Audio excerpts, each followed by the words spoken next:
Welcome to the Shepherd's Pie, a slice of hope to raise faithful kids, where we focus on topics that impact young people today. I'm Antony Barone Kolenc, but you can call me Tony. I'm a father of 5 who served in the Air Force for 21 years. I'm now a law professor and a columnist for Practical Homeschooling magazine. I'm also the author of The Harwood Mysteries, an exciting medieval fiction series for kids aged 10 and up. Here on the Shepherd's Pie, we want to inform, inspire, and to help you to raise happy, healthy, faithful kids, whether you're a grandparent, a teacher, a pastor, anyone. In today's episode, we'll be discussing some great recommendations for Christian youth fiction for kids of all ages. My guest is Carrie Schmidt, a Christian book reviewer who has founded the blog readingismysuperpower.org. In the entertainment review segment of the show, I'll be reviewing the classic Christian kids novel, The Lion, the Witch, and the Wardrobe by C.S. Lewis, as well as the popular movie adaptation of that novel by Walt Disney Studios.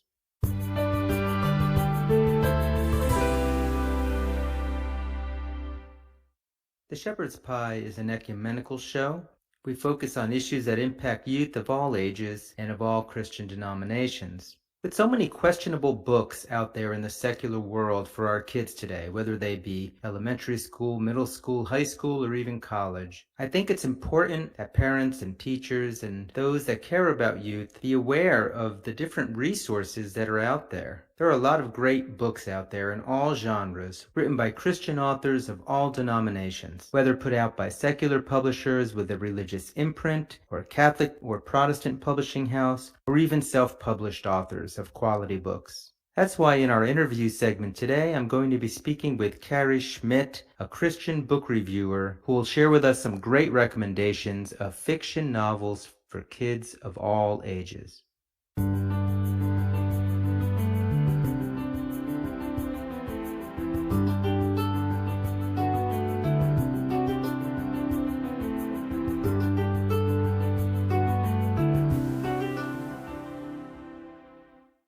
All right, we are talking today with Carrie Schmidt, the founder of a fun, wonderful blog called Reading is My Superpower. She's also a co-founder of the Christian Fiction Readers Retreat and Just Read publicity tours. She describes herself as an avid reader, a book reviewer, a story addict. She lives in Georgia with her husband, Eric. Carrie, welcome to the show. Thank you so much for having me. I'm delighted to be here. I love getting to do what I do, getting to talk about books to anybody and everybody who will listen. If they don't want to listen, I've got it on my blog so they can read about it. I love this. Reading is my superpower. Tell me a little bit about how long have you had the blog and what made you pick that name?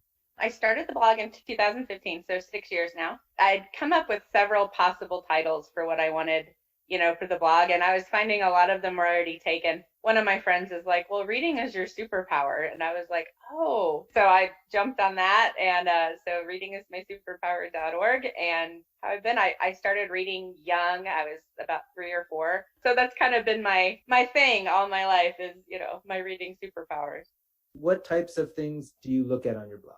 On my blog, I try to cover a mix of Christian fiction and clean reads. And so I try to just keep it family friendly. Christian fiction is where I'm at. I used to read in a mix, and now I really just have honed in on Christian fiction, and that's all I need. There's so much of variety of it out there. And I do like cozy mysteries as well.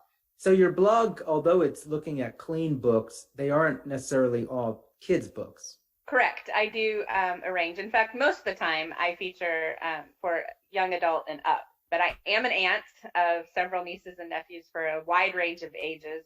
I do have children's books that come in frequently to me, middle grade, young adult, and so I do feature those on occasion. But before we even get there, I want to mention your publicity tours.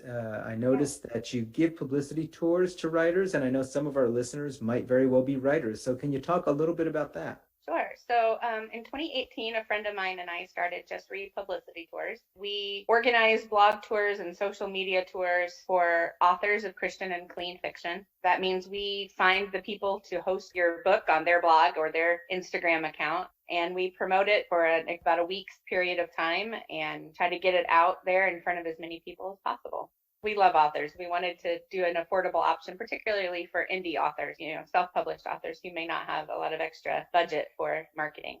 All right, well, thank you for that. So let's shift back then Sure. to our books. And again, this is an ecumenical show, and it's a show that covers kids of all age ranges. So maybe we can start with young kids. What are some of your thoughts on great books for young kids? Middle grade, let's start there, because I think that's when you have to start being really conscientious in today's world on what books you're putting in front of them. I've reviewed some general market middle grade books and was just appalled at the subjects, the language, the situations that were being put in front of these 8, 9, 10, 12-year-olds. And so I really have been focused on Christian fiction for middle grade and up. Let me ask you about that for a second, Sure. because I don't know that all of our listeners appreciate what is actually being marketed to kids today. Mm-hmm. And I think you have a sense of that. I also know you were an elementary school teacher at one point also. Yeah. So you probably are more in touch with this. So when kids are going, if parents are going to Scholastic or just any other mainstream publisher, what kinds of material do you think they should expect their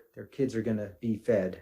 So I started my blog in 2015, and even then, it was still pretty much safe to grab a book out of Scholastic or Barnes and Noble, and you didn't really have to check it out too much. And if it was for kids, the content was going to be fairly parent-friendly, with a few exceptions. And now it's the opposite. The things that are parent-friendly are the exception and not the rule. One particular book I was reviewing was about I think she was a fourth grader who was determined to go find her father, who she thought was working in the military. Turns out he was in prison for trying to set her on fire when she was a child. She ran away from home to go do this. In the meantime, her mother is addicted to drugs and having major psychiatric problems. And I was just sitting here reading this thinking, this is a fourth grader. I taught third grade, and I just can't imagine willingly exposing, some of my third graders at the time to subject matter like this unless, it was really something they were going through on their own. But there was no hope in it. There was no pointing to the source of strength or redemption or healing. It was just a very sad book. I just remember closing it and just being so sad. And so it's not in every book, but you're going to deal with, especially now, gender issues as far as gender identity, sexual preference in children and things like that. So parents just have to be really careful. Yeah, and then you bring up an interesting point too, because even in my Harwood mysteries, which are really meant for ages 10 and up, there's some pretty serious things that happen to my main character. His parents wind up getting killed by bandits. So I mean, there are definitely serious things, but I'm in your camp on the hope and redemption. I feel like any book, frankly, should have hope and redemption. It shouldn't end with, hopelessness and cynicism. But what do you do? I mean, there probably are a lot of fourth graders out there whose parents are addicted to drugs. So I wonder about, how do you write a book for that age range that isn't going to, let's say, offend a parent and say, wait, I don't want my kid to read this. So I think as a writer, it's all about the approach. And I think keeping in mind what is age appropriate for the grade level, the age range that you're writing for. Tough stuff exists. It's everywhere right now. But as an author, there's a way to word it, to structure it, that's easy for kids to comprehend in the cognitive levels that they have. And so I think just keeping that in mind and treating children as the intellectuals that they are. They're smart. They can handle a lot more than we think they can, but they shouldn't have to necessarily always. And so I think being able to write something that, yes, deals with the hard stuff that some of these kids are facing, giving them hope, letting them know they're not alone, but also at the same time preserving the innocence they do still have left, and guarding that carefully, and then again pointing them to the source of hope, and whether directly or indirectly. That brings us back then to the middle school books that you were going to tell us about. What are some good ones out there? So some of my favorites right now, yours, obviously, that I haven't had a chance to read them yet, but I've been hearing great things about them. They look great. They're exactly the kind of books I want on hand, for my nieces and nephews that come over. The Tree Street Kids series by Amanda Cleary Estep is wonderful as well. It's great diversity. They're dealing with some hard issues, but it's done in such a fun way that it really, I think, is going to connect with a lot of kids. What is the premise of that series? It's about a young boy and his family. They moved from a farm in rural Illinois to a suburb of Chicago, and just kind of how he's dealing with suddenly, all these things are changing and different, and meeting new friends. And, they find a secret bunker in the next door neighbor's yard, and so it's just lots of fun. And So it's modern day it middle is school modern, age kids. right? Another one that's also contemporary is the Maylie series by M.L. Tarpley. She's got the last book that just came out was Maylie's Luck of the Irish, and it's just another cute contemporary series for middle grades that I really like. What kinds of situations does Maylie find herself in? Well, she travels a lot, and so she ends up learning things like kindness and independence, but also dependence on God. And just a cute, fun little coming of age series, I guess you would say. Right. And then there's Tim Shoemaker, who writes books that I think are similar to yours, only his, again, mostly are set in either contemporary or like a fantasy kind of dystopian society. He's got a new book out called Escape from the Everglades. It's kind of a mystery suspense about some kids who kind of get in trouble and have to find a way out of it. Are all these books put out by Christian publishers, or are some of these secular publishers? Well, the Maylie series is self-published by a Christian author, but Tim Shoemaker's books are with Tyndale. Tyndale also does like Wander, which is a young adult imprint, and then they also work with Focus on the Family. Andrew Peterson, who's a singer-songwriter, also has a series of books that are fantasy, like dragons and stuff, called the Wing Feather Saga. And I think those can go from like middle grade up to teens, young adults. It covers a range of ages in his. So when kids read these particular series that you're referencing, how explicit is the Christianity in them? Yeah, it varies. I think in the Maylie series, it's a little lighter. The Tree Street Kids, it's kind of a mix. Tree Street's from Moody Publishers. There are certain parts of it where scripture and focusing on God and Jesus are a little bit more in focus, but then it's not throughout the entire book. They're living their life and God's a part of it, and certainly not in your face at all, but it's just kind of in there in the background. And, Tim Shoemaker, it's kind of the same way, a natural part of some of the characters' lives, but not all of them. One of the things that's really important to me is to find books for the kids in my life to read that are just as good quality-wise as the books that they're going to go in and find from the general market. So I want stuff where there's not a sermon that stops the whole story. Yeah, I think that's critical too. I mean, not only because I think kids today are going to be less receptive if they feel like they're being preached at, but the more organic it is, the more it really is tied to the plot and to the characters, and then it doesn't feel like you're reading necessarily a religious book. What about if you move up a level to our high school level? So there are a lot in the past 4 or 5 years. There's a lot of great authors that have cropped up for high school, and they again cover a wide range of like fantasy, historical, science fiction, contemporary. You've got authors like Jodi Headland, who normally writes for adults. She writes historical romance. She's been writing young adult, historical, not really fantasy, but kind of medieval settings. Same with Melanie Dickerson. She has a series of fairy tale retellings for high school. I would say both Jodi and Melanie, their books would definitely be more geared toward high school girls. The children's books, the middle grade books I just mentioned, really can apply to boys or girls. I think any of those would enjoy any of those books that I mentioned.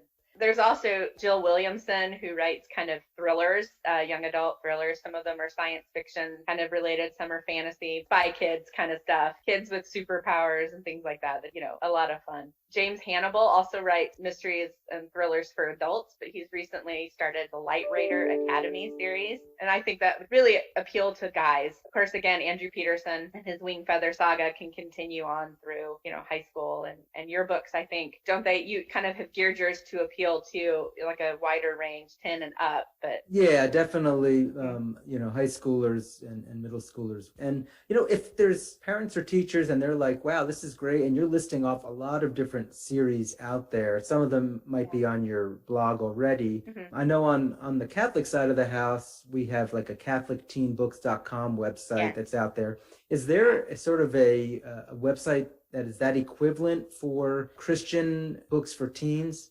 There is not one that I'm aware of for boys and girls both. There is a Christian Books for Young Girls website, and she gives very detailed like content note about what's in the books that she's writing. That's a good idea. I think there needs to be one. And I think a lot of homeschooling moms who blog talk about the books that their kids are reading and books they recommend. I've found several recommendations of clean reads that their kids have enjoyed. That's a good idea. There needs to be a website for that. That would be a good resource. Yeah, no, I mean, part of it is the authors on the website I mentioned have banded together. Yes. And part of it could be, because publishers sometimes are maybe a little bit more parochial.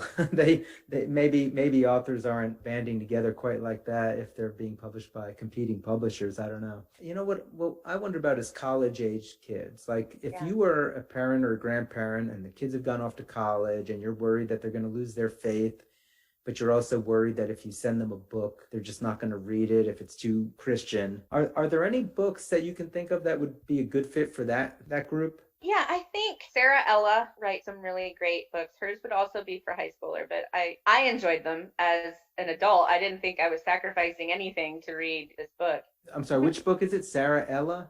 Sarah Ella, and she has the Unblemished trilogy, which is great. It's like a fantasy series. And then Coral is another book that she wrote, and it like a retelling of The Little Mermaid, but it deals with suicide, depression, and things like that. So again, some hard-hitting issues, but covered with grace. I would say that would be wonderful for older high school, college, especially when just everything's changing. You've got to make so many decisions, and depression, I think, is really easy to come by at that age group. And Cher Gatto, Gatto, wrote a wonderful book called Something I Am Not. Again, deals with some very heavy issues, but grace is all over it.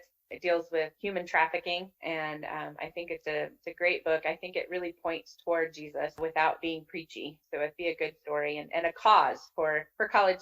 College age kids are always into causes now, and much more than they were when I was in college. And so that would definitely be an in where you could say, here, why don't you read this book and tell me what you think about human trafficking? And I think it would be a springboard for some great discussions. Right. Yeah. And unlike, maybe your elementary school kids, you wouldn't be quite so worried about them being exposed to those themes in their. Right. That's definitely older. Like I said, older teens and college age.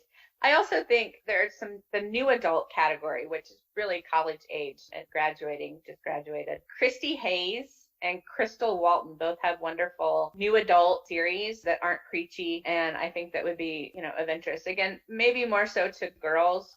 Well, the other thing is you hear it all the time that girls are really our readers, which is a good thing, but it's also a shame if the alternative is boys are not really reading. Yeah. And so I think it's important to get books that boys would want to read. Now, I would imagine a lot of those fantasy series would have an appeal to boys. For sure. And I think like James Hannibal and Matt Mikalatos, I'm probably butchering his name, Matt, I'm so sorry, and Tim Shoemaker, I think theirs could definitely be read at college age as well and would appeal to guys for sure. And I think that would, Jill Williamson is the same way. I think hers would definitely appeal to guys as well. My brother growing up, he never wanted to read. I would pay him money. I'm like, would you just sit down and read this book? And now he's a reader, so I think it happens eventually. It just doesn't happen in the same pace that it does with girls. Could be. So, and you've mentioned several fantasy series, and perhaps a listener who has never read a fantasy put out by a Christian author, they might be scratching their heads going, well, how can you bring Jesus and the scriptures into a fantasy series? What's been your experience with that? How are fantasy authors doing this? Well, I think they, of course, they put their own spin on it and their own style, but I think they pull from the pages of two of the greats, C.S. Lewis and J.R.R. Tolkien, where Jesus may not be overtly on every page, but the allegory, the story that you're telling is very scriptural. It's the gospel, just told in a different form. And so I think you can have pictures of Jesus, a character that represents Jesus, like Aslan did in the Chronicles of Narnia, where if you know enough about scripture and about the story of Jesus and the gospel, you're going to pick up on those things as you're reading them. But if you don't know it, you may not realize it's in there until somebody says something later and you think, oh, and then all the pieces click. And I think that's another great segue into talking with somebody about the gospel. Right, and because those universal human issues that Mhm. resonate with all of us, really are religious issues. I mean, they're scriptural Yeah. issues, whether we realize it or not. And that, to me, that is really exciting for a fantasy author, because then you really can write a book, like you say, that somebody might read it and not even recognize that they're being given Mm. some important faith lessons without necessarily realizing they just got a scripture lesson on something. And Right. I mean, and Right. Jesus did the same thing in his parables. Exactly. He wasn't Exactly. quoting too often from the Old Testament when he was telling a story, and I think that's important. So this For is sure. really helpful, and it's fascinating. As we head into our final a minute or two here, what advice would you have for parents or youth leaders who are trying to figure out, all right, I want to encourage our youth to read. How do they do it? Any suggestions? Well, I think parents can encourage them to read by reading to them, by modeling that. It gets a little trickier with a youth leader, a youth group leader, or a teacher. But as far as parents, I think definitely read to your kids, make reading a part of your family. There's a great book. The author's name is eluding me at the moment, but it's called The Read Aloud Family. And it gives you kind of some tips for different age ranges on how to help your kids become readers, how to help your family be a reading family. I think, with youth leaders, take some of these fantasy novels, take a spy thriller even, or something that appeals to boys and girls equally, and read through it like you would a Bible study, and talk about some of these issues with the kids that are under you, with your students or your youth group members. Read through them, show them, how does this represent Jesus? How do we see the gospel playing out in this story? And what can you take from this to apply to your life in regular contemporary America? I think making it a natural part of life and studying and realizing, again, Jesus talked in stories a lot. Jesus told some great stories. So let's use story to try to reach some of the kids that may be hardest to reach. I think that's right. And we have been talking with Carrie Schmidt, the founder of the readingismysuperpower.org blog, and a book reviewer, an avid reader, amongst other things. Carrie, this has been fascinating. Hopefully, we can talk another time, and maybe we can go into a certain genre, maybe a little bit more in depth. But I really like that you painted with a nice broad brush for kids of all ages today. So thank you for being on the show. It's been a pleasure having you. Thank you for having me. It's an honor. Get to talk about what I love most.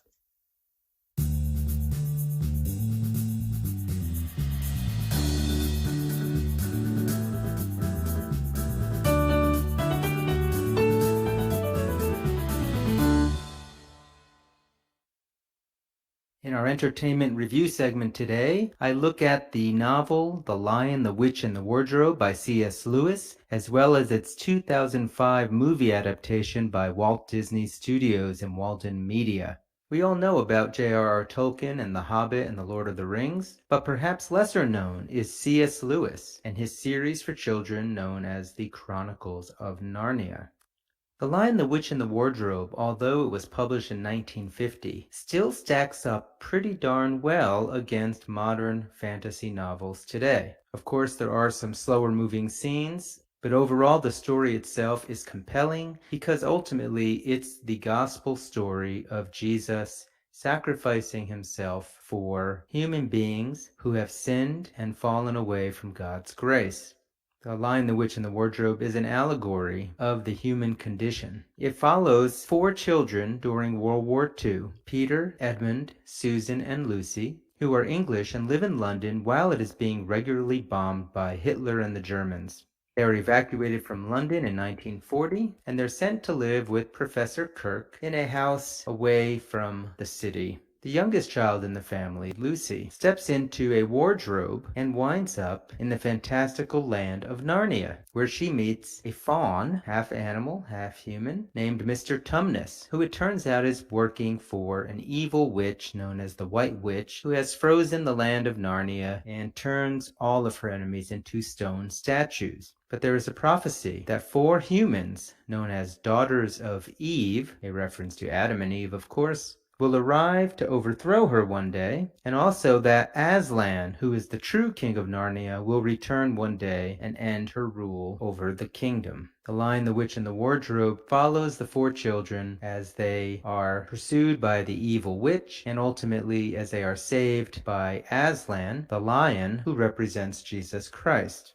Edmund, one of the boys in the family, truly represents the human condition when he is tempted by the evil witch to betray his family in order to pursue his own ambitions of becoming a future king of Narnia. And he is also tempted by the pleasures of the world, such as Turkish delight, which is a sweet candy that the witch uses to tempt him.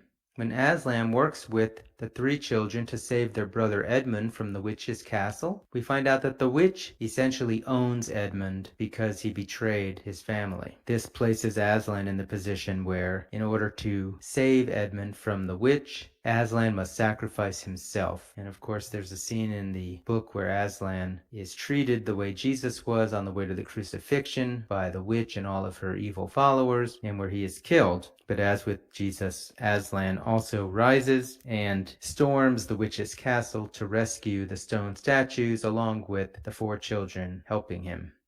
Even while we're discussing modern Christian books for kids of all ages in this show, C.S. Lewis's book truly does stand the test of time, and I would highly recommend it as the first in the series of the Chronicles of Narnia, and perhaps the best of that series. As far as movie adaptations go, in 2005, Walt Disney Studios teamed up with Walden Media to remake The Chronicles of Narnia. They made The Lion, the Witch, and the Wardrobe, as well as 2 other films before their efforts stalled, which is why Netflix is looking to reboot the entire series in the coming years. I must say the movie adaptation is very well done. Although it's done by Walt Disney in 2005, it really continues to show the gospel story. They've added, of course, a lot of battle scenes, but still in an appropriate way for kids. There are some compelling performances, not only by the 4 children, who all do a great job. Aslan is played by none other than Liam Neeson, and there are other recognizable faces and names in the movie. I would highly recommend both the movie and the books, and it would be a shame if the Chronicles of Narnia were lost in time because of other great Christian fiction that is coming out today. So make sure your kids have a copy of The Lion, the Witch, and the Wardrobe on their bookshelf.